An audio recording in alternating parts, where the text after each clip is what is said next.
Hi, Fran here. I am the boomer still and the knight in shining armor. And I'm Tyler, your Zoomer, and I'm the firefighter. So how you doing today, Fran? I'm fantastic. Awesome. So let's talk about your costume. What inspired this amazing look? You know what?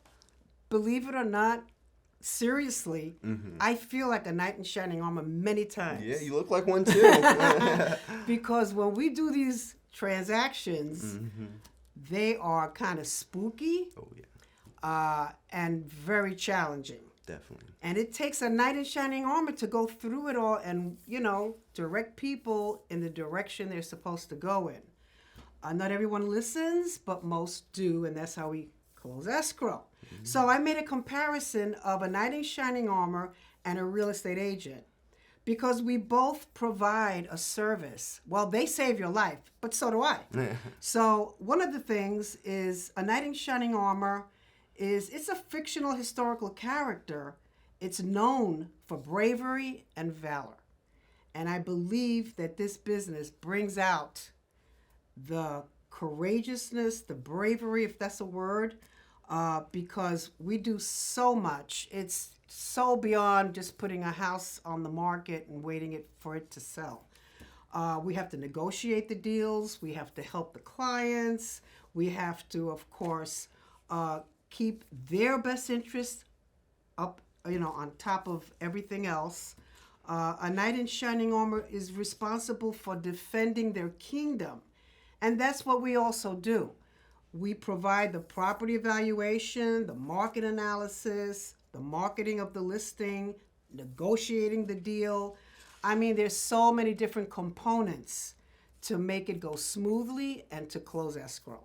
So I am very proud to be a real estate agent. Many, many times I do feel as a shining light in these different transactions. I'm dealing with one right now that's a nightmare, but I'm sure it will be resolved.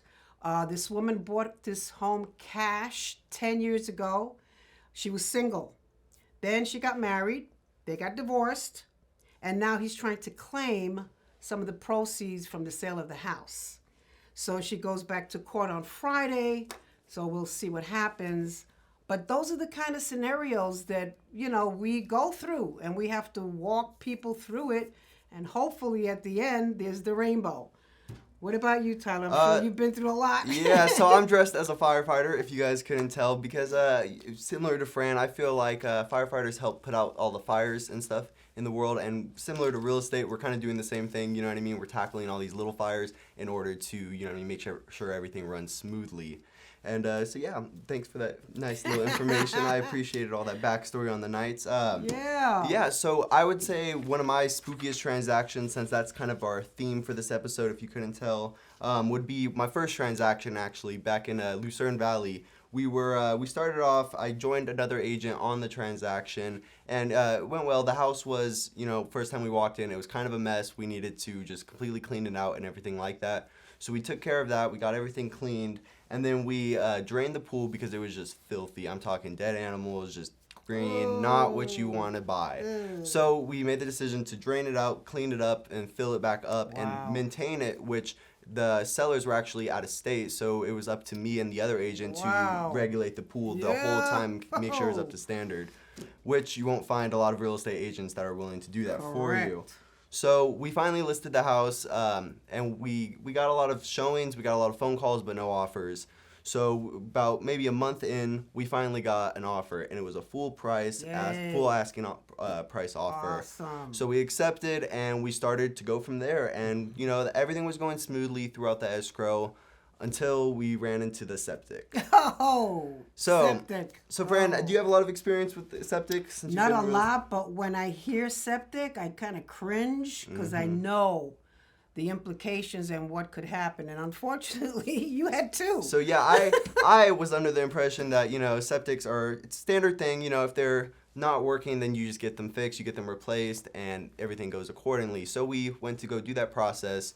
Unfortunately, the county actually declined us to put a new septic in place, which is very rare. I talked to a lot of other agents in my office and around. Nobody's really heard of that or seen that, at least recently or anything like that. And the reason for this being, which we had to uncover after, a lot of calling to the county, calling percolation test engineers, just a lot of different people. But we found out that since the house was built in the 50s, that in Lucerne, at that time, it did not require for a septic tank to have like a record of some education. So we after finding all that out, we ended up being able to find a company that can put it in for us, and we withheld the funds, and then we figured it all out, and then you closed. And we closed. That's So it just goes to show, like being a firefighter for today, for the day. Yeah, like we're putting out a bunch of little small fires, just to reinforce what I was saying earlier, that we'll make sure that, the transaction is complete and it will be smooth for you, and that at the end of the day, you'll be happy. Absolutely. We make a lot of people happy. We'd like to help you as well. We wish you a great Halloween, spooky and happy, and we'll see you on our next podcast, I guess. Peace. Alrighty. Have a good one.